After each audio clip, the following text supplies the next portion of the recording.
Hello, this is Joe Orlando, president of PSA and lifelong hobbyist. Today we are going to talk about one of my favorite subjects, professional model baseball bats.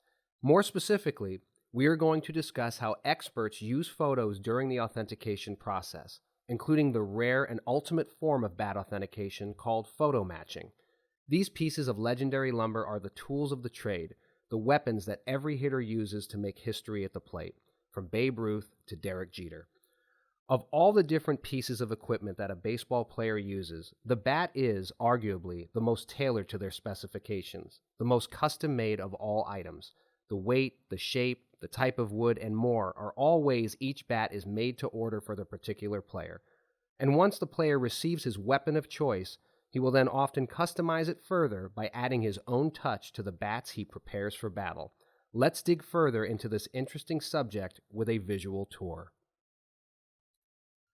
Bat preparation and specific characteristics can often link a bat to a particular player or place the bat, in essence, into a player's hands.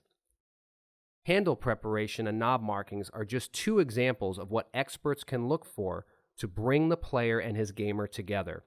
This takes the authentication process beyond simply confirming that the exact type of bat was indeed ordered by the player.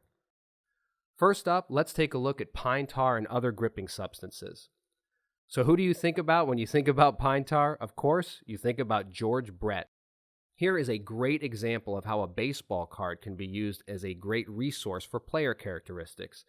George Brett would often place a heavy layer of tar near the upper handle and center brand area of his bat, and then grab the tar from that spot to grip the bat at the lower handle, which would in turn create a heavy layer towards the lower handle portion area of the bat. Just a great example of a heavily used Brett gamer.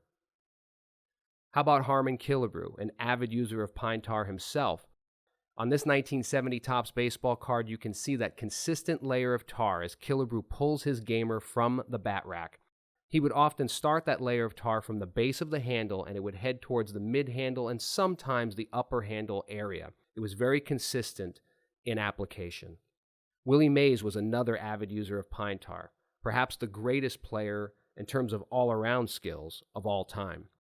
Mays, from about the mid-1960s until the end of his career, would place a heavy layer of tar on the upper handle and towards the center brand areas of his bats. On the right-hand side, we have a 1965 to 68 era gamer, which was heavily used, and a great example of this pattern. Johnny Bench, the two-time MVP, is pictured here in 1970, his first of two MVPs during that year, at the plate. And on the right-hand side, we have a bat in the photo montage that was used during the 1970 season. Like Killebrew, he would start at the base of the handle, but Bench would often place his layer of tar towards the upper handle and even into the center brand, so it was a larger surface area compared to Killebrew. Roy Campanella was another player who utilized pine tar and other gripping substances. You could see this great shot here of Campanella on the left, applying that to the lower and mid portion of the handle, and on the right, here is a photo montage of a Campanella gamer used in the mid-1950s, and you can see the remnants of the pine tar on the lower and mid-handle area of that bat. Next up, we have tape. Here is one of my favorite photos in the hobby. Ty Cobb showing Babe Ruth 3 of his prize gamers, and you could see that classic spiral Cobb taping pattern on all 3 bats. On the right-hand side, we have one of the finest known Ty Cobb gamers in the hobby. It almost looks like we pulled the bat right out of the photo. Just an amazing bat and an amazing photograph to go with it.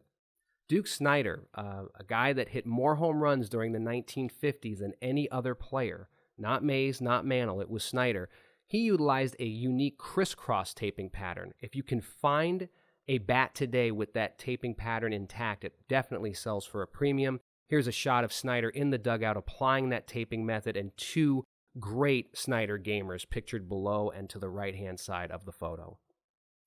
Pete Rose, pictured here on the cover of Sports Illustrated in 1985 as he was chasing Ty Cobb, used one of the most unique taping methods I have ever seen. He would place ringlets of tape up the bat. This is towards the latter half of his career, and then place a wrap of tape sort of near the center brand or the upper handle of the bat. On the right-hand side in this photo montage, you guessed it, that is the bat that Pete Rose used to eclipse Ty Cobb in 1985, one of the most historically important bats known in the hobby. Here's a great shot of Ken Griffey Jr. in the dugout applying his crisscross taping method, a lot like Snider. It was unlike Snider in that it was a much thinner strip of tape used for the taping pattern. On the right-hand side, a very heavily used Griffey gamer from the late 1990s. This was definitely something that Griffey did throughout most of his career. Next up, we have knob markings. Let's start with Ted Williams. Here he is talking to fellow slugger Ralph Kiner in the photograph towards the left. You can see that classic underline 9 on the knob of his bat. On the right-hand side, we have the bat that Ted Williams used to hit his 400th career home run. And let's blow up that knob. You can see that classic style 9 and the underline. A lot of Williams bats from the 1950s actually have a painted knob versus a black marker, although you do see some from the later 1950s and into the early 60s when Williams' career came to an end that have the black marker used, but a lot of his bats that you find will have the painted 9 with the underline also in paint. Here's a great shot of Stan Musial showing the knob of his bat and the underline 6. On the right-hand side, this is a gamer of Stan Musial from 1952, and you could see the same structure of 6 with the underline. Very unique to Stan Musial in terms of style. Frank Robinson, perhaps one of the most underrated players of all time, would do something fairly unique on the knobs of his bats. He would actually put the approximate weight and his uniform number on the knobs of his bats. So here you could see on the left, after a swing, the 35 and 20, the 35 representing the approximate weight. Over on the right, here's an example of a 34-ounce bat where he'd put 34, and of course his uniform number 20. He did utilize different bat weights throughout his career, but that was something fairly unique to Frank Robinson.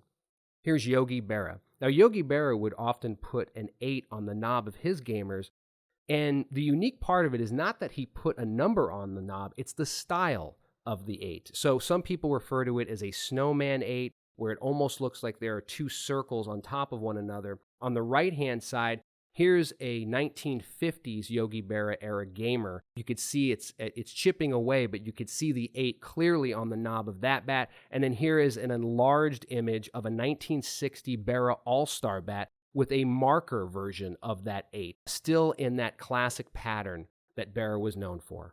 Okay, now let's get to photo matching. First of all, what is it?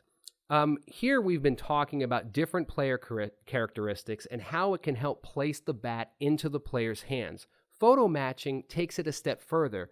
Now we're saying we can place that bat into the hand of the player at a specific moment.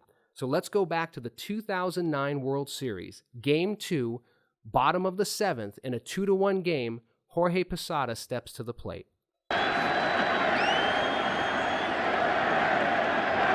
And a line drive base hit to center, 3-1 New York.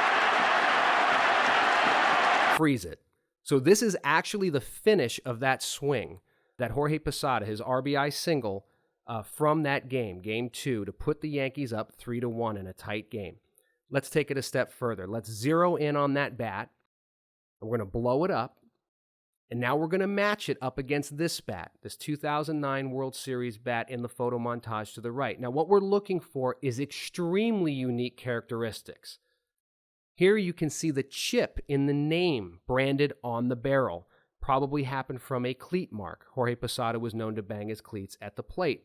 We're also looking for unique patterns in the grain. Remember, with bats, no two bats are identical in terms of grain. It's sort of like a fingerprint. Every bat is different. So here you can see two examples of how the grain matches up perfectly in both photos. This is the bat that Jorge Posada used at that exact moment in time. Probably the best example I can think of what photo matching can do to the value of a bat would be this. 1996 World Series, bat used by Derek Jeter during his first World Series championship. This bat sold at auction for $155,350, a record for a Jeter bat and far, far and away higher than what a normal Derek Jeter bat would sell for. In summary, while it is very rare to be able to photo match or do this with bats used from the past, present-day technology such as HD quality footage and high-resolution photography can make it possible in instances where you have unique markings and the right shot captured from game action. If used correctly, it can take authentication to a whole new level. For more on collecting professional model bats, including price guides, articles, and hundreds of images, please visit our website at psacard.com/batfacts. We hope you've enjoyed this edition of the PSA 10. See you next time.